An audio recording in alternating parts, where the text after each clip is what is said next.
I have 10 books that are on my April hopefuls to read list. So some of them are on my TBR cart that I already have the physical copy of. Some of them are new releases. Some are on Kindle Unlimited. So I'm going to share them with you, and we'll see at the end of April how many of these I actually get to.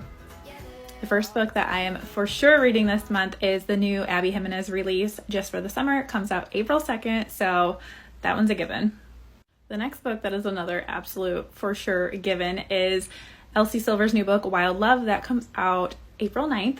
And then anything else after that is just like up in the air. If I get to it, I get to it. But those two are my most anticipated reads of this month.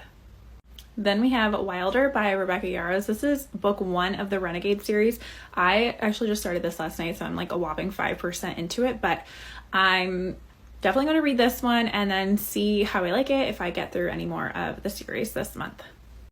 Then I want to read the first book, Beartown, of the Beartown series. I've heard that it is like one that emotionally wrecks you, and I love a book like that, so that's on my hopefully I get to that list. I definitely want to read book 2 and book 3 of the Friend Zone series by Abby Jimenez. I read the first one, absolutely loved it, and kind of forgot that it was a series, so I'm even more excited for the second book. After reading Still Beating by Jennifer Hartman, I was recommended to read her book Lotus next. So I'm really hoping to get to that one. It is on Kindle Unlimited. As much as I loved Still Beating, it was a 5-star read for me. If someone tells me that this book, Lotus, is even better, I'm super excited to check it out. And my last 3 hopefuls are physical books on my TBR cart, which these are also books I think I said were on my March hopeful list that I didn't get to. The first one is The Great Alone by Kristen Hanna. Okay, so I read The Women last month and I loved it. And everyone was like, you have to read The Great Alone, you're gonna love that too.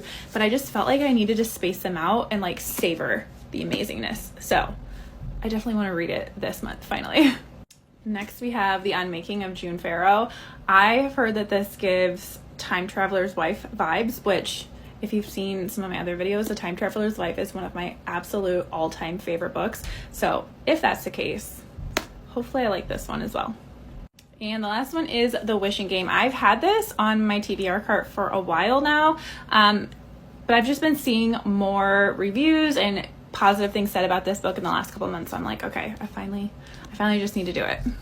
So I would love to hear if any of these books are also on your list of books you want to read for April. If there's any of them that you think I should prioritize or skip, just tell me all the things.